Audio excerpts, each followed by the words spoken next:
Sounds like I'm doing an educational thing. Well, good morning, or good afternoon, I guess it is. I am Jay Jones. I'm with Home Instead Senior Care. I'm a home care specialist, but I'm a former hospital administrator, which means I really don't know much. But I know a lot of people who know things, so I make them available to me as often as possible. I was asked today to talk about managing difficult behaviors, and I want this to be as interactive as possible. So if you have some specific examples or some issues that you'd like to have addressed directly, I'm tickled to death to be able to do that. I want to share with you some of my own family stories so that you can see where I got my experience in dealing with people with difficult behaviors. They say insanity runs in some families. In mine, it gallops. So it's making fast time. And it gave me the opportunity to learn how to deal with individuals who are difficult to deal with.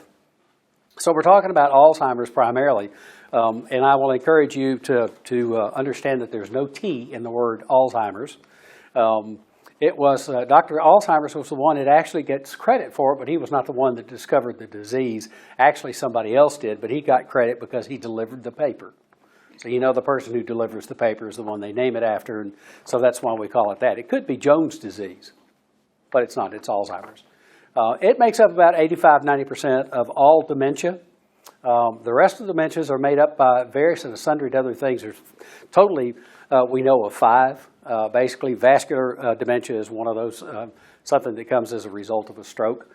And then you have Lewy body, which is beginning to become a lot more obvious to people. Robin Williams had Lewy body dementia. And then you have something that's called FTP, which is frontotemporal. And that's beginning to pick up the nickname the NFL disease. And the reason it is simply because these guys keep beating their heads together. And think of your brain as being essentially like a jello. And it sits in a bowl and it kind of quivers when you hit your head. But if you hit it often enough, it begins to do something that's called an axonal shift. And when it does that, things that line up perfectly no longer line up perfectly. And so you begin to have issues because memories begin to cross, and all of a sudden you took a trip that you never took, something that you saw on television, and you tell people, I was there once, and the rest of the family looks at one another and goes, huh? Well, Mom, you've never been there. Oh yeah, we went there for vacation one year. Don't you remember? No, none of us remember that. So that kind of thing happens in head injuries of all sorts where an individual has a trauma to the head. Cam Newton, you guys know Cam Newton? Within, 4 football games now that he's played, he has had at least 6 head injuries in the last 4 ball games that he's played. And I'll put money on the table right now that'll tell you within 10 years he'll be showing signs of dementia. Now, that's the reason why the NFL says you're not supposed to target people. But until they start calling the targeting flags, which they have not been calling, which is the reason why Cam got knocked out about 5 or 6 times in those games. As long as you get away with it, they're going to keep doing it. So that said, it creates difficult behaviors. And so the difficult behaviors themselves are things that need to be managed only when it becomes a problem that puts you at risk or the individual at risk. That's when you really need to get into managing those kinds of behaviors.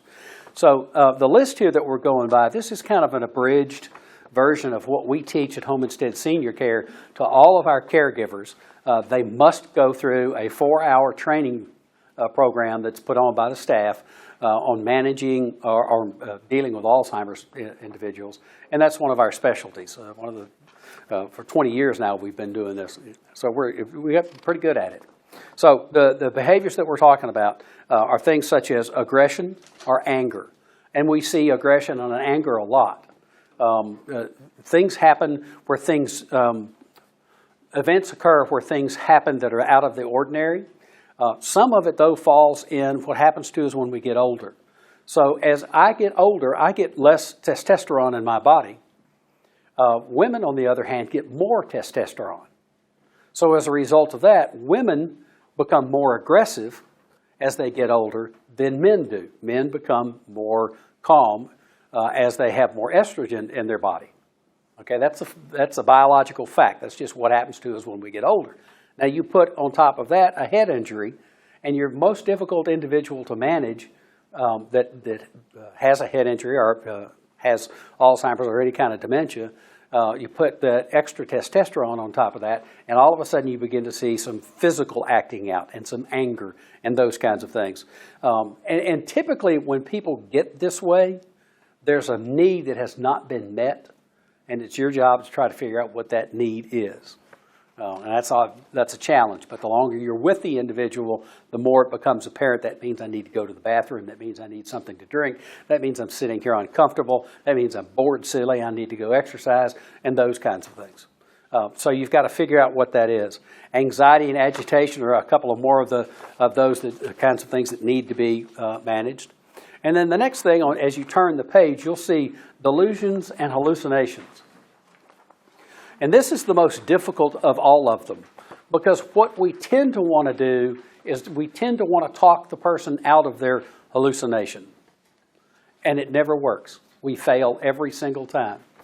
And the reason we fail is because to them, it's very real. To us, it is not real. If we step inside their illusion, whatever it is that they're seeing, and we find a common ground, we can typically walk them out of that delusion, whatever it is.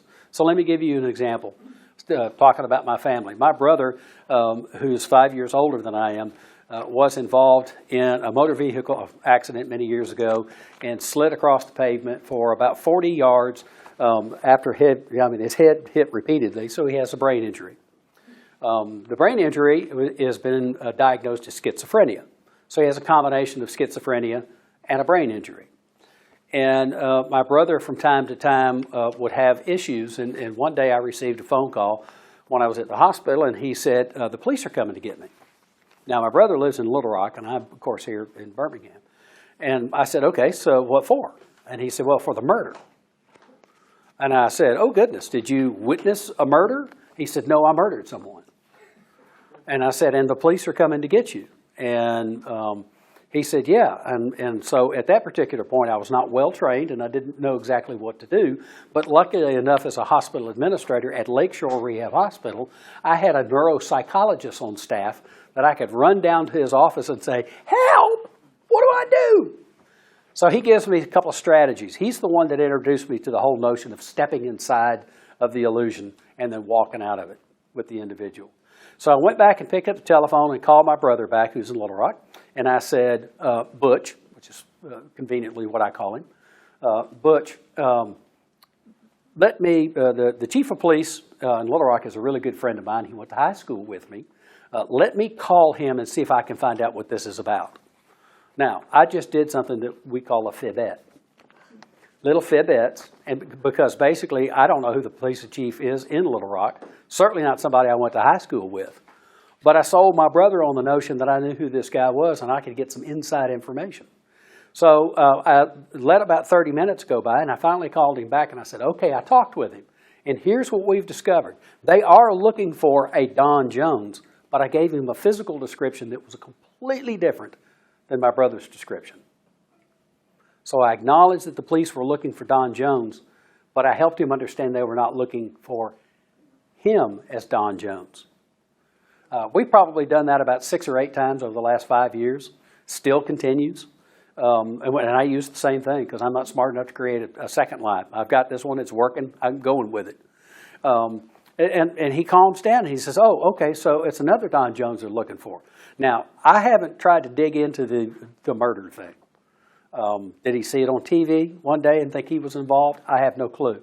With a head injury individual, that's very possible. Certainly with a person who's schizophrenic, they think the radio's talking to them. They think the television's talking to them. And people with Alzheimer's sometimes will be watching TV, and that will kindle a memory that didn't actually happen. It might have been on another program, and they'll start talking about something that happened to them 5 years ago with these same people. And so you're having to deal with a way of getting that person out of that reality. The worst thing that you can do is argue with them. Doesn't work. Anybody tried that? Anybody tried arguing? Yeah. Was it successful? No, not at all. You know, you might as well just pick up a rock and beat your head like that with it, because that's all you're really doing. But it feels good because you feel like that's the thing you're supposed to do. But if you can find a way to step inside that reality and acknowledge that that's what they see, feel, or hear. I'll tell you another quick story about that. Anybody have little children? Anybody ever have little children? Yeah, okay. I asked that a little differently, don't I? When one of my small children would go to bed at night, guess what's underneath the bed? Yeah, monsters of some kind are underneath the bed. Every child, not every child, but most kids have that kind of stuff happening to them. And so he was afraid to go to bed, and it was kind of like, well, did you look under the bed? And I said, oh, I got something better. I had gone to the store and bought me one of those little squeeze bottles, those misting kind of things, and I filled it with water, and I wrote on the outside of it, Monster Spray. And so when it was time to go to bed, I walked around underneath this bed going like this. I said, this stuff is so effective, monsters won't even come close to it. He'd lay down and go to sleep. We did that for about 2 or 3 weeks. That last week, I only did it once. He forgot totally about the monsters under his bed. So I acknowledged his anxiety that the monsters are down there, but I have something to treat it with to make sure that they don't get you. So it works for older folks as well as with dementia, as well as it does with younger children or younger individuals. We still use those kinds of things, some of the others that we're going to talk to. But understand that these things are fixed in their mind. And if it's fixed in a person's mind, for example, sitting in a chair and they see a little bit of movement and all of a sudden they look out the window and there's a man standing over there. Well, you look out the window and you don't see a thing. You can argue with them about whether there's a man standing outside the window, or you can step inside that reality and say, oh, that's the gardener. Or that's the power company guy. They're checking the lines to make sure the tree limbs don't fall on top of them. He'll be gone in just a few minutes. You've stepped into the reality. You've acknowledged what's going on, and you've walked them out of that. You've managed that behavior. The next one is refusal. Refusal is one of the things that we do when we want to try to gain control. That's a control mechanism. So you refuse to eat, you refuse to drink, you refuse to go to the bathroom, you refuse to take a shower. I love that one. That's my favorite. You know, most people say, are you ready for your shower? And what's the answer? No, I don't need a shower. Yeah, you do. Take it from somebody standing 2 feet away from you. You need a shower. So what are the strategies that you can do to get somebody to want to get in the shower? Well, the first thing that I encourage you to do is to assume that it's going to happen. Don't ask their permission. Just assume you're going to do it, and they're going to do it with you. Second thing I would encourage you to do, based on my experience at Lakeshore, the nurses would come into your room, and they'd help you get out of bed, and they'd strip you down to nothing, and then wrap you up in a sheet, and they'd roll you into the shower room, and then turn the water on. And what water comes out first? Always. The cold water. Good cold water, because that's exactly what you want to have to enjoy your shower. I used to kid them that was part of their therapy to see how fast they could get out of that room because it was so cold. But they have to give people showers. So what some of the folks started doing is they would have the water running before they ever got the individual into the room. And depending on the individual, they wouldn't take their clothes off of them until they got into the room. And in some cases, they'd get just enough off that they could quickly get the rest of them off and get them in there. And I know of cases where they've taken showers with their undergarments on. You know, if he's not going to pull his boxer shorts off, get them wet. You got a dryer. Get another pair ready, you know, because that's just his way of trying to have some kind of control over what's going on in his life. No, I'm not going to do it. So you do something that has been dubbed the Just Right Challenge. And the Just Right Challenge for the individual is to find a reason to make it work for them. So if you're talking about a shower, don't ask them if they want to go get a shower. Go get the shower started. Turn it on, make sure the temperature is the way it's supposed to be. People with dementia have difficulty sometimes with the origin of things. So when they get to the shower, as they start to step into the shower, they have no clue where the water's coming from. They can see it in front of them, but they're not making that connection that it's coming out of this pipe up here. So easing a hand into the shower first and letting them become accustomed to it and letting them kind of see what the water feels like and then encouraging them to get the rest of the way on in is a good way to manage an individual getting into the shower. You didn't ask them if they wanted to take a shower. You just say, hey, let's go. And the let's go sometimes is, okay, where are we going? Let me show you. You're going to really, really like this. And you just keep talking, and you don't talk about the fact that you're going to take a shower until you get in the bathroom, you got the door closed. Hello, gotcha.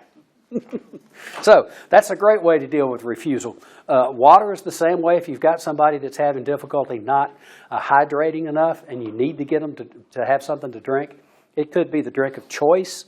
It could be that you're trying to get them to drink water and they really want a Diet Coke. Or it could be that you're trying to get them to drink a Diet Coke and they'd rather have a cup of coffee. It may be that you have to try several things in order to find out what it is that they are wanting. But they'll refuse just to have a little bit of control. And once they exercise that control and get what it is that they're hoping to have, then you have a compliant individual, typically. Repetition and fixation. Typically marked by things, a real good example that we use when we're talking to our caregivers is an example that says at 3 o'clock, the gentleman gets up, walks to the kitchen and says, when are we having dinner? And the caregiver says, well, we're going to have dinner about 6 o'clock. Great, I'm looking forward to it. And then he'll go back and sit down doing his puzzle or whatever he's doing. And a few minutes later, he's back in the kitchen going, when are we having supper? And you're thinking to yourself, I just told you 10 minutes ago that it's going to be at 6. But you have to play the game and you have to repeat it. Is 6 o'clock okay with you? Yeah, 6 is great. I'll be good and hungry by then. He'll go back in, sit down, and you might do this 5 or 6 times before 6 o'clock gets there. And at some particular point, you might even say, it appears to me that you're hungry now. Would you rather eat right now? Would this be a good time? Because frequently you'll get the answer of, yes, I'm really hungry. Okay, well, let's eat now. You may have sandwiches that you're preparing or those kinds of things. With head injuries, you get something that's called perseveration. And perseveration is one of those phenomenons where the person repeats the question over and over. So you typically see it in an emergency room, but you will also see it in your home from time to time when the individual will ask the question. And it's the same question over and over, but they're ganged real close together. So in an emergency room, it might be something like, where am I? Well, you're in the emergency room. What for? You were in a car accident. Oh, okay. Well, where am I? You're in the emergency room. Well, why am I in the emergency room? Because you had a car accident. Oh. And that may play over and over and over again. But typically what you're going to get is people asking questions that they asked a little while ago. And we'll talk about a couple of strategies to work with that on how to get them deflected onto something else, where you change the focus. And you change the focus by bringing something else up that gets their attention and gets their mind off of it. Ever had a small child fall down and get a boo-boo? And if you go all nuts over it, the child just goes crazy as well. And if you go, oh, are you all right? And not make a big deal about it, then the child typically doesn't make a big deal about it. Or you change their focus. Ow, that had to hurt. Let's get some ice cream. You know, my child would fall down every 5 seconds if I told him that was the answer. He'd do that on purpose. Oh, I'm down, more ice cream. Those are the kinds of things that you can do where you change the focus. So you might have an individual who is repeating themselves over and over. And, well, I've got to see my daughter. I've just really got to see my daughter. I need to see my daughter. You might try one of those little fibettes. Well, I think she's coming here later tonight. How about we watch Days of Our Lives on television? And all of a sudden, we're not talking about our daughter. We're talking about Days of Our Lives on TV. And you've changed the subject, and you've gotten off of that point of fixation. So that's a strategy. Sexual inappropriateness almost always happens when you're dealing with men. They're 18 to 35 years old. And that's because the filter comes off, comes completely off. Same thing happens when you have somebody with dementia. The filter comes off. That's a sweet little old lady that we took care of. And she insisted on running around nude in her house. That's the way she was comfortable. The caregiver was fine with it. And so that's the way it was done, except for when I came to check on them to see how she was doing. And then we had to coax her into a robe because it's hard to have a conversation with somebody standing naked in front of you when you're not. I mean, you know, if you've tried that before, don't raise your hands. It's okay. Yeah, a couple of you hands started going up. So what happens is if it was inappropriate, that kind of to me, it was inappropriate. And so we would have to, again, talk her into a robe. So I would make sure the caregiver knew that I was coming, what time I arrived, so that just a few minutes before that, she would lay the robe out on the chair, and when she heard me knock on the door, she'd get her in the robe, because this woman's only going to be in this robe for just a very few minutes. There was no way to get her to stay in that robe, at least not at the time that we were there taking care of her. And as soon as I left, she came out of her robe. Same thing happens with guys. You have gentlemen who will get up out of bed wearing their boxer shorts and will refuse to get dressed, and they'll walk around in their boxers all day long. And you got to figure out a way to get some pants on them, because it's not particularly polite, especially when somebody comes to the door. The pizza guy comes to the door, and he opens the door standing there in his boxer shorts. I have a child with Asperger's. And he did not like the feeling of clothes on his body, so he wore boxer shorts all the time. That's all he wore. And people who came to my house were forewarned that I have a child running around in his boxer shorts. He would call and order a pizza sometimes, and the pizza guy would come to the door, and he'd go to the door to the pizza guy, and the two of them would do their transaction with my son in his boxers and the guy doing the pizza. And I just told the pizza guy, I'm sorry, that's the best I can do. I can't get him dressed, because the tactile sensation of the pants on his legs was very painful to him. He's much better now. He's like 24, and it's not as bad as he was when he was an 11, 12, 13-year-old kid, but he was pretty tough back then. So the filter comes off. And the way to get around the filter is the same thing that you do when you're talking about the repetition. It's to change the focus. Move the focus to something else. Get them thinking about something other than what's on their mind. For men, the older the man is, a man with Alzheimer's is going to want to touch inappropriately, or might say things that are inappropriate, and you just have to suffer through that and then get the direction going someplace different. Talk about, what are we going to have for lunch, or what are we going to have for breakfast, or those kinds of things. Wandering is one of those that nobody knows exactly why somebody wanders, but if they get into harm's way, you've got to be able to change the dynamic so that they're not wandering. So we took care of an individual, we called him Houdini. We love this guy, but he would just disappear off of the unit. And we had people whose job was to, y'all keep your eye out for him, because when he goes out, he's out. What we discovered was he was found every single time walking the perimeter of the hospital. So one of our physical therapists said, maybe he needs exercise. So they decided to add to his daily regime, PT, added an opportunity for him to get up and walk. So he would get up. Sometimes they would take him outside and walk with him. If the weather was inclement, they'd put him on a treadmill. Changed the whole dynamic. He stopped wandering. He needed exercise. He needed to burn some energy. So if you have somebody that is a wanderer, you also have to have an environmental plan. And the environmental plan means you got to figure out a way to make sure that door stays closed, that those windows stay closed. If you got a gas stove, that the gas knobs can't be turned on. If you got a gas dryer, you got to make sure the dryer can't be turned on. We had one gentleman who thought his dryer was his trash can, and he would throw plastic from he loved ho-hos, and he would throw the wrappers and the ho-hos into the dryer. And then, if you didn't check that dryer very, very carefully, all it takes is about 3 or 4 turns, and that plastic is burned into the dryer itself. So we had to come up with a strategy, and our strategy was just to flip the breaker. It wouldn't come on. So the staff knew that when you did dry clothes for this individual, you check the dryer first, and then you go flip the breaker, and then you run the dryer. When you're finished with it, you go back down and flip the breaker. It stayed off, except when somebody was there using it. So that's part of the environmental plan. If you have somebody, had a gentleman that liked to cook at night because he was hungry or he thought he was cooking, and he would take a pan of eggs, and he would put water in there, and he'd set it on the fire, he'd turn on the gas, and he'd walk away and completely forget that he had even done that. Had no memory of doing that. And of course the water after a while boils away, and now you got 2 eggs that are sitting in there, and that heat is still hitting that pan, and you're going to have problems when those eggs break. Not to mention the potential of a fire. So what we came up with that particular one was we just took the knobs off the stove. At night when you go to bed, you just pull the knobs off, or when there wasn't somebody there taking care of it, you just pull the knobs off the stove. and then the individual doesn't have the ability to turn the stove on. So that's all part of the environmental plan, locking doors and making sure that they stay locked and those kinds of things.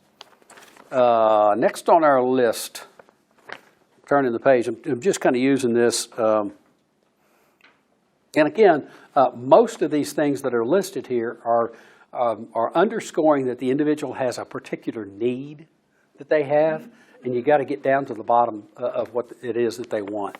A lot of people, as they progress through Alzheimer's and other dementias, will only have the ability to use gestures to communicate, especially if you have somebody that has a vascular stroke, has had a vascular stroke, and they've lost their ability at speech and communication.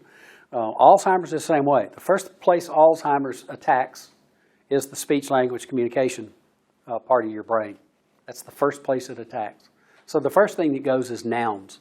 So you have somebody who's in the middle of talking and they can't remember the name of, for example, the treadmill. And so instead of telling you that they wanted to get on the treadmill, they'll tell you they want to get on that thing, it goes like this, and they'll describe it to you. Or I have a good friend of mine who's on a Namenda patch. And, you change those things frequently. And so he was about to go take a shower, and he was looking for his Namenda patch, and he couldn't find it anywhere. And so I was sitting there in the room with him, and I said, hey, looks like we've got a treasure hunt going. Can I play? I didn't say, would you lose? I didn't say, you're having trouble finding something. I wanted to make it more of a positive statement. So I said, looks like we're doing a treasure hunt. Would you lose? And he said, well, that thing that the thing that I put on. And that's all he could do. He could just draw the patch. And of course, I knew from what he was drawing that he was looking for his patch. And I said, well, can I play too? Can I look? He said, yeah, sure. And so I went behind him looking. And you can imagine if you've ever used a dop kit, y'all know what a dop kit is? Everybody know what a dop kit is? Those little things that fold open like that and you keep your toiletries in them. Well, when he put his hands down in there, he put his thumbs in and he pulled it apart like that. And when he did, the patch was actually under his thumb. But he looked down and he couldn't see it in his dop kit. Now, when I went over the dop kit, I just opened it from the top. I didn't stick my thumb down in it. And, of course, it fell right in front of me. So I got the golden prize because I found the Namenda patch. Now, between that episode and just moments later, he couldn't remember the name of a towel. So now he's looking at me and he's going, okay, there's one more thing. And I said, what is it? He said, I can't find my, this thing. I said, you looking for your towel? He said, yeah, my towel. And I said, I'm looking in the mirror and I can see the reflection and it's right there on the bedpost right by, with arm's reach of me. And I said, can you see it on the bedpost over here? And he turned his head. He said, oh, yeah, it's right there. I said, see, you need to stop looking at me. You try to make it as light as you possibly can because it's easier for everybody. So he goes into the bathroom, takes his shower, comes out, brushes his teeth. Everything is forgotten. He has no memory whatsoever of that incident. And that's because with Alzheimer's, it's the short-term memory that's significantly affected and not the long-term memory. So the short-term memory, things that have happened within the last 24 hours, things that have happened within the last maybe 5, 6, 10 years, those things are gone. Neuropsychologists can't tell you exactly why. We're really not sure how we make memories. Some people say it's a whole lot like throwing things at the wall, and if it sticks, it's a memory. That's a real simplification. Can you believe me using something like that? That's so simple. But if it slides down and lands on the floor, it no longer became a memory. And so the theory with people with dementia is that when the memory enters the brain, it's like hitting Teflon and it's not sticking and it just diminishes. So they've completely forgotten. So the worst thing that you can say to somebody that has Alzheimer's is, don't you remember? And people do it all the time. Hey, do you remember then? And you can hear them do it at church where, they've forgotten that they're talking to somebody that has Alzheimer's because he does so well at church. And somebody will walk up and say, hey, Phil, do you remember me? And Phil's going, no way. And he doesn't until you prompt him. So you might say, well, I'm Bob. You and I did such and such together. We took our kids and we went to the beach. He said, oh, yeah, Bob, how are you? Now, I have no way of telling whether Phil actually remembers Bob or if he's just playing along. But it makes Phil feel a lot better. One of the things that we noticed as a congregation about Phil's particular problem was that when we gathered in the Great Hall before the service would start, two things. One, Phil used to play the guitar, and we had gathering music by something we call the Arnold Street Band. And the gathering music would just kind of provide people an opportunity to literally gather. We'd sing a few songs and that kind of thing. Well, he forgot the chords. He forgot where the chords were. And then it wasn't totally forgetting, but he was slow in responding and getting from one chord to the next chord. So he lagged behind what the rest of us were playing. So we noticed it there. The other place we noticed it is that when everybody was in the group talking, he was standing at the doorway, leaning up against the doorway, just smiling and looking at people and just, watching what's going on. And it was because he couldn't hear. He couldn't hear what was being said because with Alzheimer's, it doesn't just diminish the volume. It all of a sudden cuts out some of the words that the individual can hear. So they may hear every third, fifth, seventh, ninth word. And it's hard to understand a discussion when you're trying to talk to somebody and you need all those words to make that thing work. So I'd encourage you when you're talking with somebody with Alzheimer's is to use short phrases. Get rid of all the commas and the semicolons and things like that. Don't be like St. Paul and do these great big long sentences that take an entire page. Do short kinds of things because it's much easier for the individual to understand. We also talk about dignity and respect. Alzheimer's is a disease, and it's something that happens to you. It's not like you ask it to happen. There's an argument out there that people that have alcohol-induced dementia caused it themselves. Well, that's blaming the victim because most of them are alcoholics and they've had way too much alcohol in their lifetime, and the dementia is a result of that.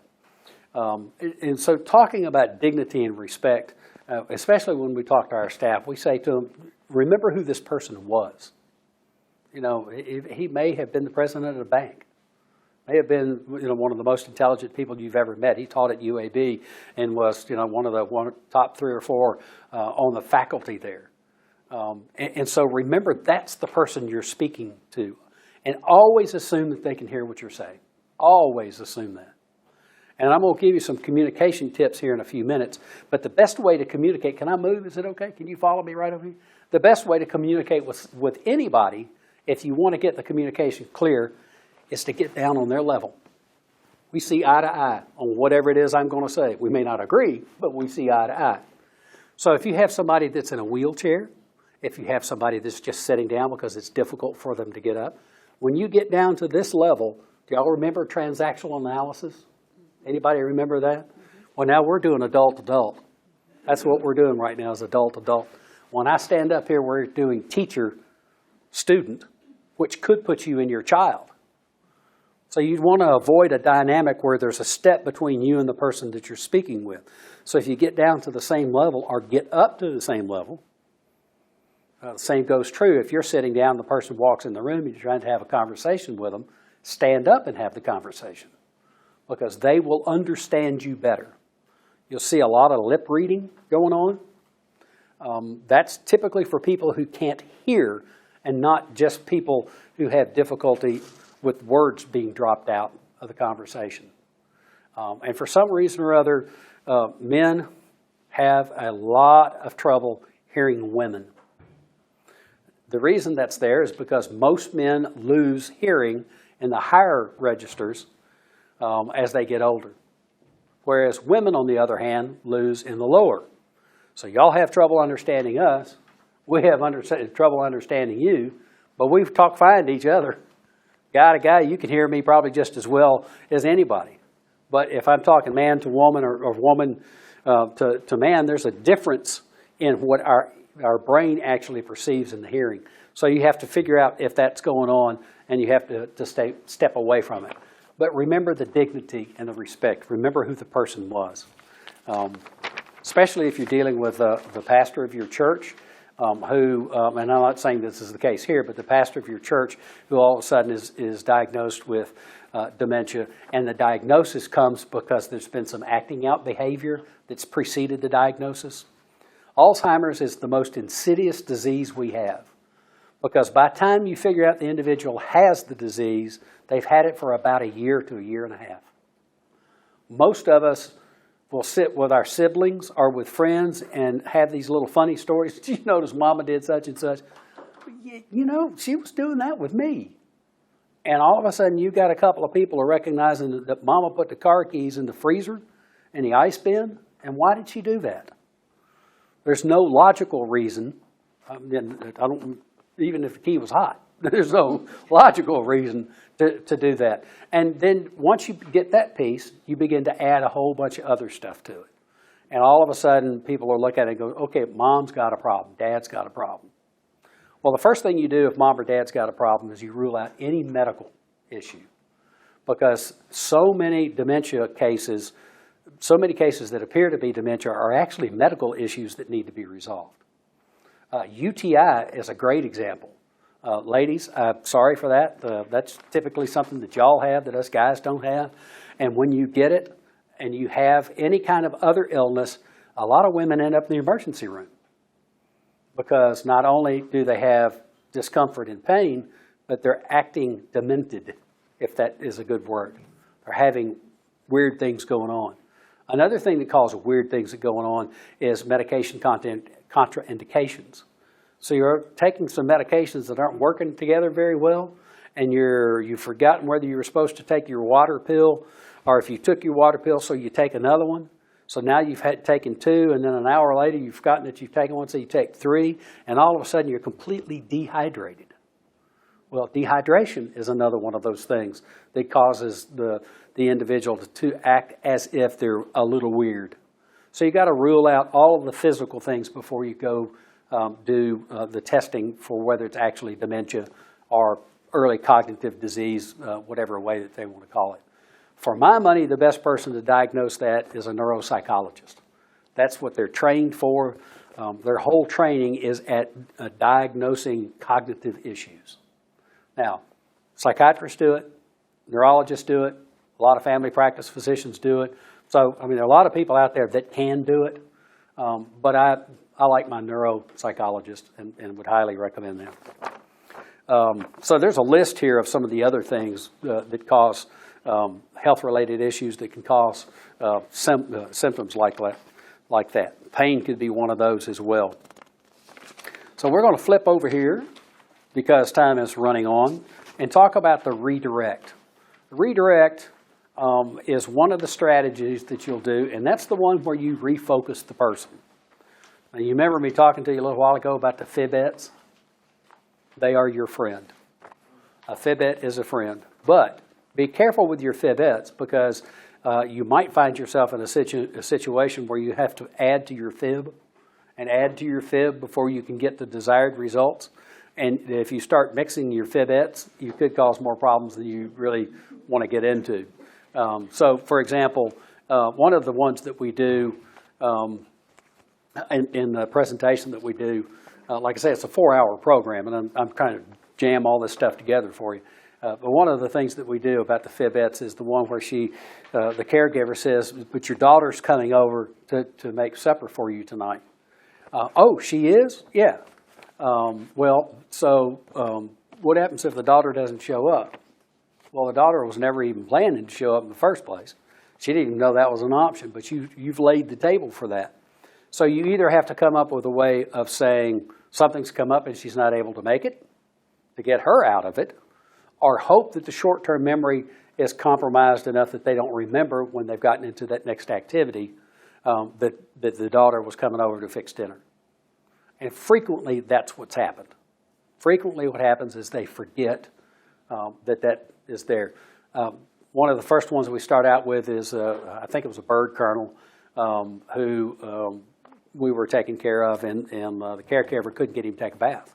He just wouldn't do it. Not going to take a bath. And by taking care of this gentleman, he knew that he was a bird colonel, and he knew that he was, very versed in the military way. And one day he said, he just threw caution to the wind and said, hey, the general's going to be here in 30 minutes for an inspection. You need to be shipshape. He said, this guy was naked before he got to the top of the steps. Right into the shower, and it came right out of the shower and had no memory whatsoever of the fact that it was going to be an inspection. But when he heard those words, he knew exactly what that meant. And that means he's got to have clean fingernails, and he's got to get himself shipshape, and he was off and going with it. So those are some of the kinds of things that you do based on how well you know the individual and whether it will work or not. So redirecting is a good way to do that. So you seek to understand what's going on and what they need, and then redirect them into something else. It could be watching a television program, or let's go outside and take a walk in the backyard, or let's go walk around. We had a gentleman that lived in a cul-de-sac that had 5 identical houses in the cul-de-sac, and how he knew which one was his blows my mind, because I don't have dementia, and when I drove up, I went, they're identical. 5 houses are exactly the same house in this curve. And how does this man know where he lives? It turns out that they had placed something that only he knew as a memory option, or as a prompt, a memory prompt. They put something out that when he saw that, he knew that was his house. And if it wasn't, if I had taken that particular thing and moved it to somebody else's house, he'd gone right in their house. Hey, y'all, I'm on. That would have been a surprise for everybody. So that's what you try to do for the redirecting or distracting. Offering choices. My daughter and her stepmother decided to have this running battle on who could make church the worst experience for me in the first year that we were married. And it all had to do with what my daughter wore. And so what would happen was my wife would lay out 2 outfits, or I'm sorry, she would lay an outfit out, and after we had breakfast, it began. And she would say, you need to go put your dress on. And my daughter would bow her back, and she would say, no. And my wife would bow her back, and she'd say, no. And I'd get up and go outside and go, oh, no. Because they were going to fight and fight and fight and fight. And on the way to church, we're all sitting in the car. Nobody's speaking to each other except for my son, who's sitting in the back and is going, this is hysterical. Y'all are so funny. Y'all are just really stupid about this. He was the light in all of that. But by the time we got to church, we were all so angry at each other, we couldn't stand it. Well, except for James. He was still goofy. So I asked a psychologist, and I said, you know what, how do I fix this? And she said, well, this is real simple. She said, you just give a choice. Just give an A or a B, no C, an A or a B choice. So she goes to the closet, she pulls out 2 dresses, she lays them out and says to my daughter, go pick what you'd like to wear to church on Sunday. Now, my wife is happy because she's narrowed the field down to something that she thinks my daughter was going to look good in. But my daughter gets to go in, and she gets to make the ultimate choice as to what she's going to go in. I didn't know how to get to church that Sunday. I was kind of like, y'all okay? Really? You're not yelling at each other. What's going on here? And it works. And it's the same thing that we do with people who have dementia. You offer them choices. Rather than ask them if they want to do something, you assume that they're going to do it. So comes lunchtime, you don't say, are you hungry, would you like to have lunch? If you have a challenge with that. What you say is, would you rather have turkey or ham for lunch today? Because you're assuming that activity is going to go ahead and happen. And now the choice is turkey or maybe chicken salad or whatever other thing that you pick. Rather than the individual exercising the option not to eat, they're exercising the option as to what to eat. Same thing with watching a television program. We do this at my house. I want to go to the restaurant before I do the television program. In my house, it's, hey, honey, you want to go out to dinner tonight? Yeah, that'd be great. Okay, where you want to go? Oh, I don't care. Oh, now I'm in for it. No, I don't care. Okay, well, what do you say we go to? No, I don't want to do that. That's really not hungry for that. Well, what about Italian? No, Italian's just way too heavy. I don't think I want to do Italian. Well, okay. What about we go someplace where we can get a good burger? Too fattening. I'm on a diet. I don't think I can eat a burger. Okay. Well, how about you choose something? No. You choose something. Go ahead. And now I've been through half the restaurants in Coleman because there's only about 10 of them there that you can go to. So I use that same approach with my wife now. Instead of saying, would you like to go out to dinner tonight? I go up to her and I say, hey, what do you think about Mexican or barbecue? And she bites on that every time. Ooh, Mexican's good. Let's go have Mexican. I think I want barbecue. And every once in a while she'll throw me a curve and say, what do you think about going to Sweet Peppers and having a good salad? Oh, I think that's a great idea because I really don't care. I'm just grateful to get to eat, you know. So it's the same thing in dealing with somebody that has dementia and has a difficult behavior to match. You give them two options. And those options can be, do you want to play this puzzle? Or how about we watch this channel on television? It's not, what would you like to do next? It's not an open-ended question. It's a closed question. It's a question that gets them to pick something that then gives them the ability to have a part in the decision, but still not have to think of too much stuff.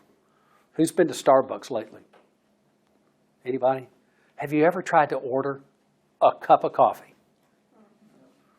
Yeah, try it. Be prepared to giggle. Well, you don't have to like it. It's just, I'd like to have a cup of coffee. And then the questions, here they come. Well, you want calf or decaf? Well, I don't care. Well, you want this, that, and the other? No, I just want a cup of coffee. You can't do that at Starbucks. They have too many options. And that's the way a person with dementia feels. When you ask them a question, if there are too many answers, rather than answer, sometimes they just shut down. They don't respond at all. And now you're left not having any clue. Apologize. Have you ever tried to argue with somebody who agrees with you? It's tough, isn't it? See, nobody's arguing with me. And so what happens there, you're not taking blame for it, but you're diffusing the situation by accepting some level of responsibility in that transaction. So that may well be where you say something like, can I help you button that sweater? No, I'll get it. I can take care of it all by myself. Oh, sure you can, Mr. Jones. I'm fine with that. So she apologized by saying, sure you can. I'm sorry, I misunderstood you. Those are kinds of things that you can use that just takes all the steam out of the argument because they're not going to argue with you, generally. So you apologize, but you don't necessarily accept responsibility. In our particular case, it's a purse that's gone missing. She's stolen my purse. Well, the conversation could go something like, have you seen my purse? I have not, but you know what? This could be fun. Let's go room to room, see if we can find it. Then you get the person up out of the chair and you start going room to room to find it. You can turn it into an activity. Or you can get other people to look for it. It could be that it's just sitting right there out of her sight. You could say something to the effect of, would you like for me to come look, or could you take a little closer look at your chair and see if maybe it got kicked under the chair? Oh, there it is. Those kinds of things happen. So I know y'all are getting kind of antsy because time is running. So engaging client in a meaningful activity. So if I'm an individual that enjoys watching football, and you ask me, hey, you want to watch football? Most likely I'm going to want to watch football. But if I can't stand football or golf puts me to sleep. If you want me to take a nap, turn on a golf channel, okay? Because that's going to happen. So with an individual who's in that particular position, if you know an activity that's meaningful to them and you can engage them in it, most likely a lot easier since you know that it's something they're interested in. So don't ask them, you want to help me fold laundry? Yeah, really? Yeah, because most men don't like to fold laundry. Some guys do like to fold laundry, and it could be a meaningful activity because it's very calming if you do it the right way. And there's some other things, but what I'll say to you is when you're dealing with an individual that has some behavioral issues, the quicker you can get to them, the quicker the situation is going to be resolved. We typically say in 30 seconds. That's a long time if somebody's throwing a fit. If you can get to them in 15 seconds to get the conversation started, you can de-escalate what's going on and have the whole situation over with in 30 seconds, as opposed to going on for 2 hours during the day. And finally, whatever you try, if it doesn't work, try something else. You know, and if that doesn't work, then try a combination of other things, but keep trying, because it doesn't work all the time, but they all work. Every single time they will work, but not in the same combinations. I'd love to answer any questions that you have about managing difficult behaviors, or be a resource to you through Home Instead Senior Care. Yes, ma'am.